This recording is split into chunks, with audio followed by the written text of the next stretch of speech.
en quién fue Abraham. Y leímos creo que un versículo el miércoles anterior, entendiendo que cuando Dios llama a Abraham, y cuando la Biblia en un pasaje creo que de Josué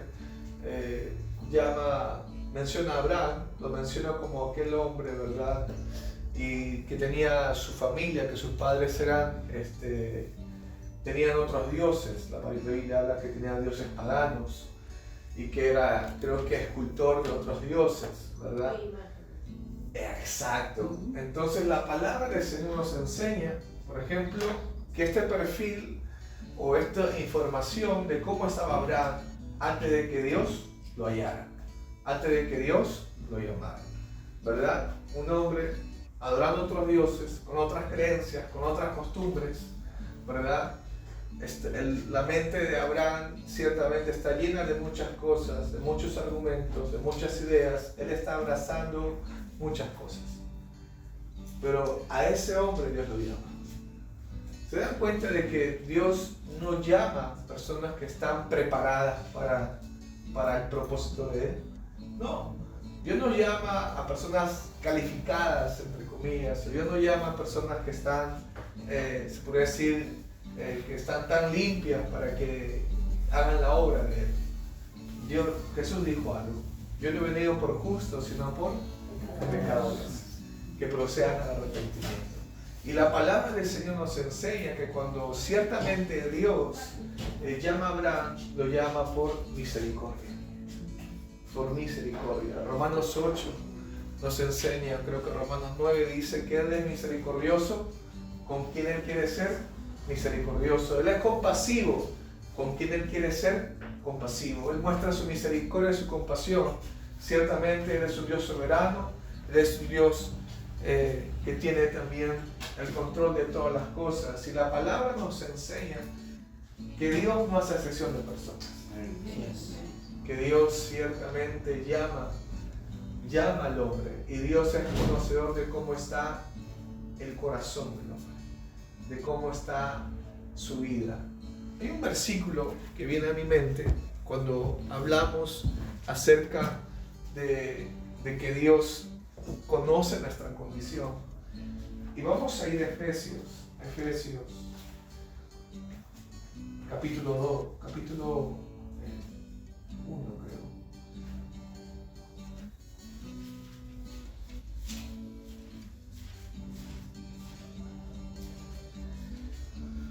Efesios capítulo 1, versículos 3 y 4.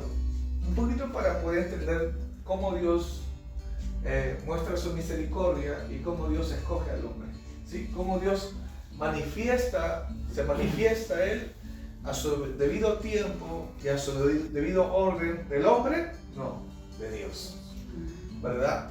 Porque a veces nosotros decimos: ¿por cómo Dios no me halló cuando tenía tal edad, o cuando estaba en este tiempo? Ciertamente Dios no se equivoca. Cuando Él llama en el tiempo, cuando Él se da a conocer en el tiempo correcto, Él es el tiempo, como hoy es el tiempo, ¿verdad? Dice Efesios 1, versículo 3 y 4, dice: bendito sea el Dios y Padre de nuestro Señor Jesucristo, que nos bendijo con toda bendición espiritual en los lugares celestiales en Cristo, según nos escogió en Él antes de la fundación del mundo, para que fuésemos santos y sin mancha delante de Él. La Biblia te dice que nos ha bendecido con toda bendición espiritual, ¿verdad? En Cristo Jesús. Dice después: según nos escogió en Él antes de la fundación del mundo. Dice que antes de la creación de este mundo, Él ya te escogió. Esto quiere decir que el hombre no ha hecho ningún mérito para que Dios lo escogiera. Amén. El hombre no ha hecho ningún mérito.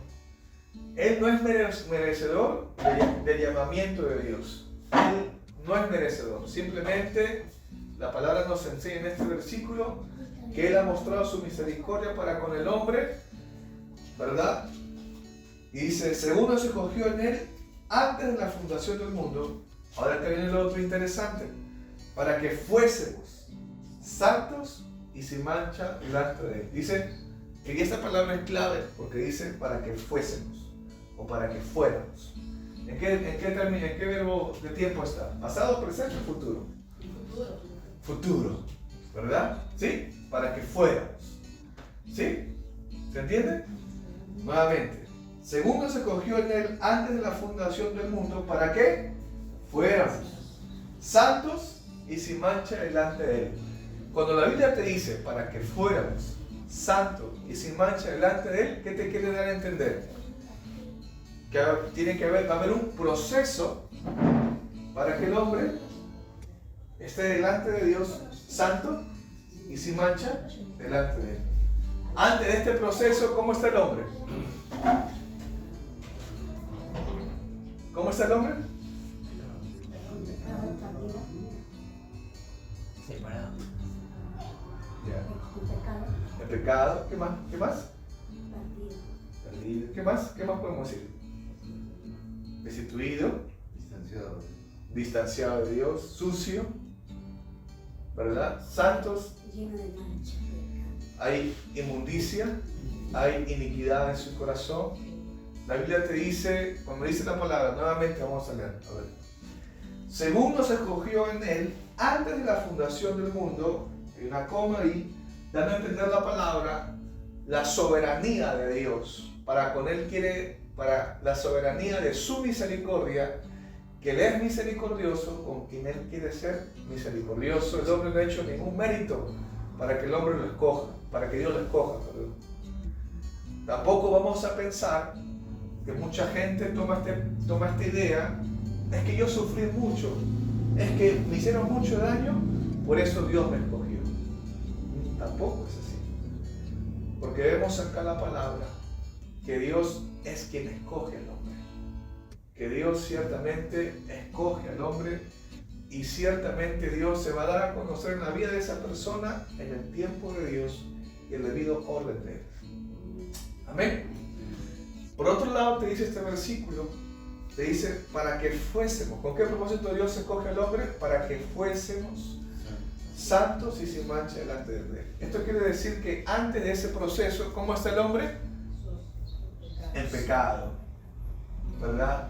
Está en pecado, está sucio del pecado, está sucio de la corrupción, sucio de la inmoralidad, ¿verdad? Entonces, este versículo nos da a entender que Dios conoce cómo está el corazón del hombre. Este versículo te da a entender que Dios conoce cómo está la condición espiritual del hombre. Porque Efesios 2, versículo 1 dice la palabra que Él nos dio vida a nosotros cuando estábamos muertos en nuestros delitos. Estábamos muertos espiritualmente en nuestros delitos y pecados. No había voluntad del hombre para que el hombre pueda tomar la decisión de no ser pecador. El hombre estaba muerto en sus delitos y pecados, dando a entender que el hombre ciertamente en el hombre no había ningún aliento para que por sí mismo pueda salir de esta condición espiritual que se encontraba en pecado. Es por eso que la palabra nos enseña en Efesios 1, versículo 4, que ciertamente Dios conoce cómo está el corazón del hombre. ¿Con qué propósito Dios conoce? ¿Con qué propósito la palabra dice para que fuéramos santos y sin mancha? Dándote a entender que ciertamente no tienes por qué sentirte acusado o acusada. Porque si Dios ya te perdonó mediante Cristo, porque si Dios ha provisto para que tu vida sea limpiada, para que tu vida para que puedas caminar en libertad, para que puedas caminar en santidad, para que puedas caminar sin acusación, ciertamente no tenemos por qué seguir cargando esa culpa por ese hecho, por esa mala decisión, por ese accionar. La palabra nos enseña y nos dice acá que Él nos escogió con un propósito para que fuésemos santos y sin mancha delante de Él. La pregunta es, ¿cómo se va a dar esta obra que dice Dios? Dice que la Biblia que Dios nos escogió antes de la fundación de este mundo con propósito para que fuésemos santos y sin mancha delante de Él. Para que fuésemos santos y sin mancha delante de Él. Claro que mediante Cristo somos santos y sin mancha delante de Él porque Dios ve a Cristo en nosotros. Amén. Dios ve a Cristo. Dios ha provisto para que el hombre sea justificado delante de Él y la justicia de Dios es Cristo Jesús. Amén. Amén. Pero la palabra también nos dice este versículo para que fuésemos santos, para que fuéramos, santos y sin mancha delante de Él, es porque ciertamente esta palabra es para que la vida del hombre haya un proceso de santificación en su vida personal. Como se dice, haya una santificación progresiva, cada vez más limpio, cada vez menos tropiezos, cada vez menos caídas, cada vez menos malas decisiones, cada vez menos voy por este lado, que sé que voy a salir dañado. Hay un proceso donde ciertamente tu vida va a ser santificada. ¿Cuántos lo creen? Amén. Amén. Y esto se va a dar por medio de ¿qué? Por medio de la palabra. Nuevamente viene el versículo a mi mente donde dice Jeremías, ¿verdad? Donde dice, ¿no es mi palabra como martillo que quebranta la piedra y como fuego? La palabra de Dios dice es como martillo que quebranta la piedra. Si la palabra de Dios es como un martillo, ¿qué va a quebrantar cuando la palabra es enviada en tu corazón? La dureza que hay en nosotros. La palabra es como fuego que va a consumir, ¿qué cosa? La iniquidad que hay en nuestro corazón, que va a limpiar, que va a purificar. Así como el oro pasa por el fuego y es purificado por el oro, es limpiado de las impurezas para tener un oro refinado, puro y limpio. De la misma forma, el propósito de la palabra de Dios es que pueda consumir la iniquidad que hay en nosotros, pueda limpiar aquello que nosotros no podemos limpiar, pueda frenar aquellos deseos que hay en nuestro corazón que nos arrastran y nos llevan al pecado, pueda limpiar esos pensamientos que hay en nosotros, porque dice la palabra en Marcos 7, del 21 al 23, que tales pensamientos, tales malos pensamientos hay en el corazón del hombre. Hay una lista ahí tan grande: inmoralidad, fornicación, lascivia y muchas cosas más. Esos pensamientos están dentro del corazón del hombre y sale y los contamina, dice la palabra. ¿De qué forma el hombre va a poder ser libre? ¿De qué forma el hombre va a poder librarse de esos pensamientos si está dentro de él? ¿Acaso es un tema de cambiarse de ropa o de lavarse o de estar en un cuarto y no salir? Ese problema está dentro del corazón del hombre. No hay nada que pueda hacer el hombre para que pueda estar libre de esos pensamientos. Solamente la palabra de Dios podrá limpiar aquellos pensamientos. Solamente la palabra de Dios podrá limpiar aquel corazón. ¿Amén? Amén. Entonces la palabra nos enseña por un lado este versículo para entender cómo Dios, cuando la palabra habla acerca de cómo cuando Dios escoge, ciertamente este versículo también se cumple en Abraham, cuando dice la palabra del Señor que Dios va a escoger a ese hombre llamado Abraham. Un hombre con otras costumbres paganas, un hombre con otras creencias, un hombre que tiene otros dioses. En medio de todo ese escenario, Dios escoge a Abraham. Y puedes poner tu nombre. Dios escoge a Marco. Dios escoge a René. Dios escoge a Ada. ¿Verdad? Dios escoge a Julia. En medio de tantas creencias, en medio de tantos quehaceres que teníamos antes, en medio de tantas cosas que hay en nuestra cabeza, Dios nos llamó. Amén. Gloria a Dios. Y nos llamó con un propósito de que su palabra crezca en nuestra vida, de que lo conozcamos a Él.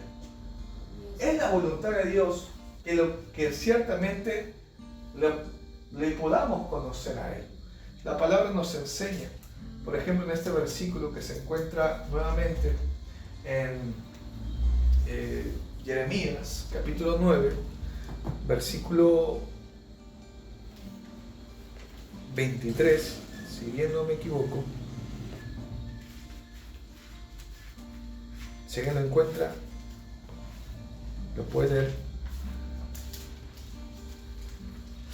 Jeremías 9, versículo 23 y 24. Así dijo Jehová, no se alaben el sabio en su sabiduría ni en su valentía. Si alaben el valiente, ni el rico se alaben en su riqueza.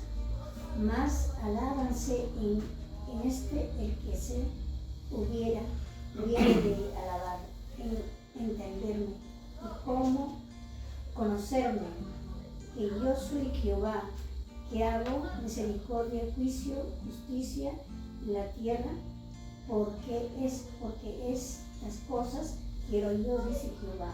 Amén. Dice, mas alábese en esto el que se hubiera de alabar, en entenderme y conocerme, que yo soy Jehová, que hago misericordia, juicio y justicia en la tierra, porque estas cosas quiero, dice. ¿Qué dice? Dios. Jehová. La palabra nos enseña que la voluntad de Dios, ¿qué es? Que usted lo conozca, que usted entienda su voluntad. ¿Y cómo el hombre va a poder conocer a Dios? Mediante sueños, mediante experiencias, mediante sentimientos. Y sentí este frío, sentí este calor, hoy día no sentí nada, hoy día creo que Dios no está conmigo, mañana capaz siento algo, quiero ir a este lugar para sentir otra cosa más, a ver si Dios está ahí. No, la palabra nos enseña que la única forma de poder conocer a Dios, un Dios verdadero, es por medio de su palabra. La palabra del Señor nos da a entender que la voluntad de Dios es que usted lo conozca a Él. Hay un proceso de que la palabra pueda ser sembrada, pueda ser ahondada en nuestro corazón. Hay un proceso de que la palabra ciertamente abra nuestro entendimiento. Y como dice la palabra en Romanos 10, versículo 17, que la fe viene por el oír, el oír por la palabra de Dios. ¿Con qué intención la palabra es sembrada en su corazón? Con la intención de que usted pueda conocer a Dios, pero también con la intención de que usted pueda conocer, cómo está su corazón, cómo está su vida, con la intención de poder, por medio de la palabra, ver realmente cuál es la raíz del problema en mi vida personal. Y eso se radica en mi corazón.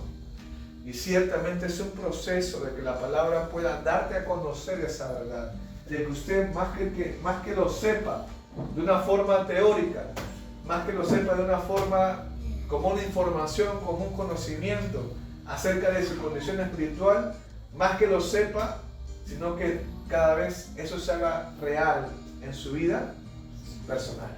Ese es un proceso de que eso se dé poco a poco en nuestra vida de cada uno de nosotros.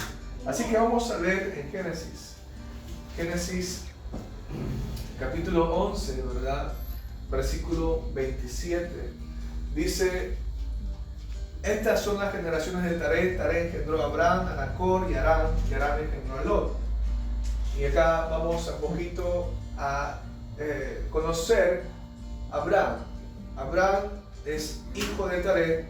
Abraham tiene un sobrino llamado Lot, ¿verdad? Abraham va a tener una esposa llamada Sara, ¿verdad? La palabra del Señor nos enseña que, por ejemplo, en el versículo 30 dice: mas Sarai era estéril y no tenía hijo. Y tomó Taré a Abraham su hijo, y a Lot, hijo de Harán, hijo de su hijo, y a Sarai su nuera, mujer de Abraham, su hijo, y salió con ellos de Ur de los Caldeos, que era la tierra de donde estaba Abraham, para ir a la tierra de Canaán. Y vinieron hasta Harán y se quedaron allí. ¿En dónde se quedaron? En un lugar llamado Harán. Y fueron los días de Taré 205 años, y murió Taré en Harán. Lo interesante es que ellos salen del lugar donde está Abraham y salen a la tierra de Canaán, pero en medio de ese trayecto se quedan en un lugar llamado Harán. Y no fueron al lugar donde en un comienzo decidieron ir, sino se quedaron en un lugar llamado Harán, donde es la tierra de su padre. En el capítulo 12 de Génesis, versículo 1, la palabra te empieza a decir, y hay un pero, dice: pero Jehová había dicho a Abraham: vete de tu tierra y de tu parentela y de la casa de tu padre a la tierra que te mostraré, y haré de ti una nación grande, y te bendeciré, y engrandeceré tu nombre, y serás bendición. Bendeciré a los que te bendijeren, y a los que te maldijeren maldeciré, y serán benditas en ti todas las familias de la tierra. Dice la palabra que hasta que no muera, ¿verdad?, el padre de Abraham, Abraham todavía no salía de esa tierra. Una vez muerto el papá de Abraham, Abraham recién sale de ese lugar. El capítulo 12 de Génesis dice, pero Jehová le había dicho a Abraham que salga de su tierra y de su parentela. Ciertamente Abraham sabía esto y le había sido informado, sí, que tenía que salir de su tierra y de su parentela. O sea, de todo lo seguro, humanamente hablando, Dios lo estaba sacando a Abraham. ¿Con qué finalidad? Con la finalidad de que Dios aprenda ahora, que aprenda a depender. Que ahora Abraham, aprenda a depender de Dios. Que Abraham aprenda a depender de Dios. Y es un proceso que el hombre dependa de Dios. ¿Por qué? ¿Por qué cree que es un proceso que el hombre dependa de Dios? Porque el hombre está acostumbrado a caminar y a confiar en sí mismo. El hombre está acostumbrado a dejarse llevar por lo que está viendo. El hombre ha sido enseñado que ciertamente las cosas que palpa, lo tangible, o las cosas que suplen su necesidad, o las cosas que le brindan una comodidad, en ahí debe estar puesta su confianza. Pero en Dios no. El sistema de este mundo en nuestros tiempos nos dice, ¿no? Confía en esto, el dinero, confía en esto, el trabajo, confía en esta posición laboral, confía en estos bienes que vas a adquirir. No te dice confía en Dios. Abraham ciertamente también tenía en sus tiempos de esa misma forma. Abraham tenía la creencia, la costumbre, acordémonos, de otros dioses. Él ha crecido en una cultura sin Dios, Dios. No es que Dios, desde muy antes que llamara a Abraham, Dios obró en la vida de Abraham. No, Dios llamó a Abraham tal y como está, con sus muchos pensamientos en su mente, con muchas cosas en su corazón. Dios llamó a un hombre totalmente incrédulo, totalmente imperfecto, inseguro. Dios llamó a un hombre como tú y como yo. ¿Amén? Pero lo glorioso es que cuando leemos la vida de Abraham, o cuando en Romanos 4 menciona a Abraham, le dice Abraham, el padre de la fe, hombre de fe. ¿Quién es? De un corazón incrédulo a un corazón confiado, de un corazón rebelde a un corazón obediente, de un corazón dudoso, porque lo que vamos a ver ahora es algo interesante y que ahora no nos cabe, porque la palabra nos enseña, por ejemplo, que Abraham sale de esa tierra, ¿verdad? Hasta que murió todavía su papá. Abraham se va de ese lugar, porque si no se muriera, creo que no hubiera salido de ese lugar, hubiera estado ahí. Abraham recién sale cuando muere su padre, Taré. Y la palabra nos enseña que Abraham se va con Lot, su sobrino, y con Sarai, su mujer, ¿verdad? Y la palabra después nos dice que Abraham está yendo en esa dirección, en la tierra de Canaán, y dice en el versículo 10, hubo entonces hambre en la tierra, dice, hubo un hambre en la tierra, Génesis 12, versículo 10, y descendió Abraham a Egipto para morar allá, porque era grande el hambre en la tierra. Dice que aparece la hambruna, ¿no? En ese momento, en ese tiempo. ¿Y qué es lo que hace Abraham? ¿Desciende de dónde? A Egipto. Un lugar donde hay provisión de comida, donde hay un lugar donde puedan morar. La pregunta es, ¿Será la voluntad de Dios lo que Abraham está haciendo en ese momento? ¿Ustedes qué piensan? No, no sé. ¿Por qué no? Porque Dios le mandó a Canaán. Exacto. No vemos en la palabra que la palabra te dice y Abraham oró, como en otros documentos vamos a ver. Y antes que Abraham decida algo, va a empezar a orar. Sino que Abraham, ¿por qué es movido? Por la circunstancia. Uno por la circunstancia y otro por la vista, por lo que ve. Uno por el hambre es movido y otro que toque cuando, ¿no? ¿Dónde voy? Egipto. No dice, voy a orar a Dios. Porque versículos anteriores de Génesis 12, la palabra te dice en el versículo 7, y apareció Jehová a Abraham y le dijo, a tu descendencia daré esta tierra, y edificó allí un altar a Jehová, quien le había aparecido.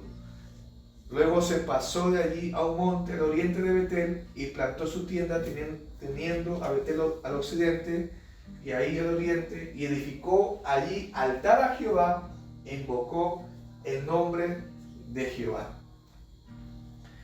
Ya había Dios intencionalmente ha estado tratando con el corazón de Abraham.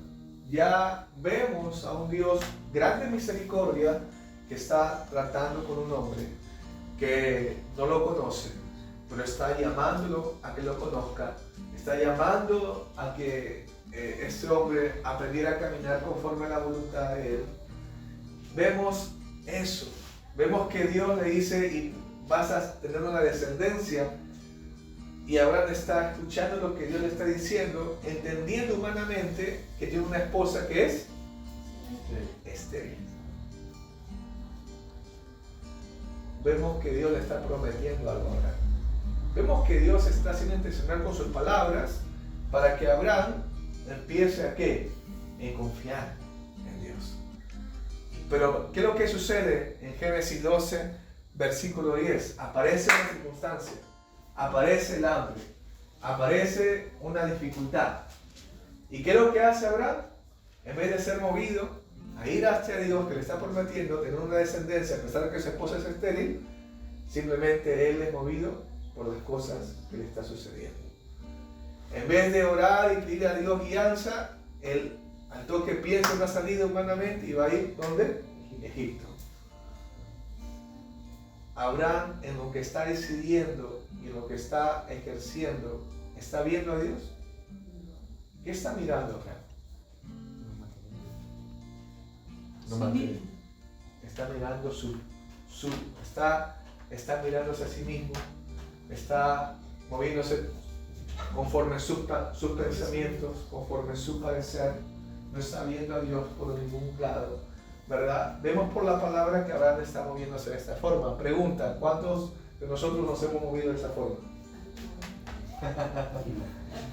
¿Verdad? Todos. ¿Cuántos de nosotros nos movemos de esta forma? No, ya soy. Aún nos movemos. Durante el día que tenemos, a veces nos movemos por lo que escuchamos, a veces nos movemos por lo que nos pasa, a veces nos movemos por lo que no están las cosas conforme a lo que nosotros queremos que estén, a veces nos movemos por las noticias que tenemos, o por las cosas que están escaseando, por las necesidades, nos movemos. Y el tema no es que te muevas por eso, sino el tema es que no vayas a Dios antes de que tú tomes una decisión. Y ciertamente la palabra nos enseña acá que Abraham es movido por las circunstancias y es movido por sus ojos, por lo que ve. Corintios nos dice que nosotros hemos sido llamados a no caminar por vista, sino por fe. Una fe que tiene como base la palabra. Una fe que proviene de la palabra cuando es sembrada continuamente en tu corazón. La palabra nos enseña en este versículo ciertamente que Abraham está moviéndose de esta forma y de esta manera. Y Dios le está diciendo que Él va a hacer cosas grandes con él. Que Él va a dar una descendencia, una generación, cosa que humanamente Él no lo va a poder tener ni hacer. porque tiene una esposa estéril. La palabra nos dice que el primer accionar de Abraham no es ir hacia Dios, no es ir a orar a Dios, no es confiar en Él, sino es simplemente caminar como está acostumbrado a caminar. Ser llevado por sus ojos, ser llevado por la necesidad que le está pasando. Pregunta, ¿Dios lo deja a Abraham de usar porque hace eso? ¿Dios lo deja a un lado? No. ¿Se dan cuenta cuando dice Efesios 2, versículo 4 que hemos leído? Que Dios conoce nuestra condición para que fuéramos santos y sin mancha delante de Él. En este escenario que leemos, Abraham está decidiendo de una forma incorrecta. Abraham no está confiando en Dios, no está creyendo en Él, no está mirando a Dios, está mirándose a sí mismo, está abrazando sus pensamientos, está siguiendo su voluntad, está caminando conforme su parecer, está tomando esa línea de Abraham. Pero Dios no lo deja por eso. Dios va a seguir con él. ¿Sabes por qué? Porque Dios conoce cómo está el corazón de Abraham. Esto quiere decir que cuando Dios nos alcanzó, cuando Dios te llamó, cuando hoy en día estés como estés, Dios está obrando en tu vida hoy en día y podemos haber cometido muchos errores antes de venir a este lugar, o el día de ayer, o en la semana. Déjame decirte que Dios conoce cómo está tu corazón. Dios conoce cómo está tu vida. Y la idea es que no te quedes con esa acusación. La idea es que no te quedes con ese error. La idea tampoco que no pienses que no hay escapatoria, que no hay salida de la condición en la que te encuentras. Sino la idea es que creas. Y así como Dios va a obrar en el corazón de este hombre, Abraham, también Dios está obrando en tu corazón. Amén. También Dios hará cosas maravillosas con tu vida. No por el hecho de que tú seas exaltado, sino de que Dios sea exaltado en tu vida. De que Dios sea glorificado en tu corazón. De que Dios pueda glorificarse en tu caminar. Así como ves a un hombre totalmente desconfiado, totalmente yendo, Dios le aparece, dice que Dios se le apareció a Abraham y habló con él y le dio una promesa. No es cosa pequeña lo que está haciendo Dios con Abraham. Dios está siendo directo con este hombre, pero vemos el actuar de Abraham frente a una circunstancia. Es como que a veces nosotros, Dios empieza a mostrarnos su palabra, Dios empieza a iluminarnos por medio de su palabra, y empezamos a entender con más claridad la palabra, pero a veces en nuestra vida práctica, en nuestra vida real, en nuestro caminar, pasan cosas, pasan circunstancias, y ¿qué es lo que sucede? En vez de ir a Dios, simplemente nos miramos nosotros mismos y tomamos la misma línea de Abraham. Pero gloria a Dios, porque tenemos un Dios de misericordia. Que Dios ciertamente conoce nuestro corazón, conoce cómo está. Y lo digo esto no con la intención de que, bueno, mañana vamos a pecar, ¿no? Dios conoce cómo está mi corazón, entonces mañana voy a ir. No, con esa intención no. No con esa intención. No lo miremos de esa forma, sino con la intención de que tenemos un Dios de grande misericordia. La Biblia dice que son nuevas sus misericordias cada mañana. La palabra nos enseña que ciertamente Él conoce nuestra condición y nos escogió con ese propósito. ¿Con qué propósito? De que tu corazón sea limpiado por Él. De que nuestro corazón sea santificado por Él. De que nuestra vida sea santificada por medio de su palabra. Para que nosotros podamos menguar y para que Cristo en nosotros pueda crecer. Para poder caminar conforme a su voluntad y dejar de caminar conforme a mis pensamientos. Para dejar de ser llevado conforme a mis deseos que son malos, o llamada la concupiscencia que hay en el corazón del hombre. Para dejar de ser llevado por mis pensamientos. Para dejar de ser llevado por mi propia voluntad de ir a pecar, de abrazar la inmoralidad. Y para que la palabra me crezca en mi vida personal y pueda abrazar su justicia, pueda abrazar su santidad, pueda abrazar su pureza, pueda abrazar la fe que hay en Él. Amén. Entonces, la obra que Dios empieza en la vida de Abraham, la obra que Dios nos muestra en Génesis 12, lo que Dios está empezando a hacer en la vida de un hombre que ha crecido en una cultura pagana, que tiene en su mente enraizado argumentos y costumbres donde no está Dios, como nuestra mente, como cuando Dios nos alcanzó, como estamos hoy en día con muchas cosas, muchos argumentos que hay en nuestra mente, enraizadas en nosotros, que cuando pasan algunas cosas, vamos a hacer las cosas conforme a nuestro parecer y no vamos hacia Dios. Cuando empezamos a enfrentar una debilidad, no pedimos ayuda y creemos que vamos a salir de esa debilidad y volvamos a tropezar otra vez con lo mismo.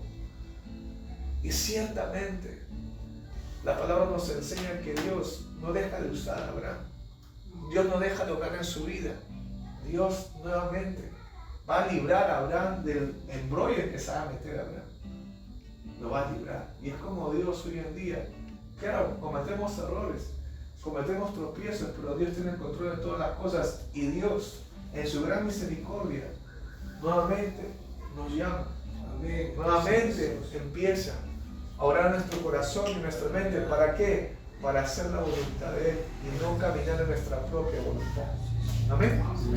Entonces yo te animo en esta noche de que si la palabra del Señor en el nombre de Jesús ha menguado capaz en nuestra vida personal, que la palabra crezca en tu vida personal, porque es el único medio de que por medio de la palabra usted va a caminar de una forma distinta, de una forma diferente. La idea es que la palabra crezca tanto en usted, que la palabra sea como ese lente, que la palabra transforme tu mente, que la palabra sea como ese lente que te permita ver de una forma distinta a este mundo, que la palabra no sea parte de tu vida, sino que la palabra sea toda tu vida. Amén. Pero esa obra solamente la hace Dios. Amén. Esa obra solamente la hace Dios, solamente Él va a hacer esa obra en tu corazón. Dios nos llamó con un propósito. Repite conmigo, propósito. Dios nos llamó con un propósito. Dios no nos llamó para que nosotros nos pusiera a ver cómo te va, a ver, prueba si te va bien o mal. No, Dios nos llamó con un propósito. Hay un propósito de parte de Él para tu vida. ¿Y el propósito cuál es? De que usted lo conozca. En medio de esa relación, en medio de esa comunión, ciertamente Dios va a darle a conocer los pasos que usted debería dar. O Dios va a enderezar nuestros pasos conforme a su voluntad. Es importante que la palabra no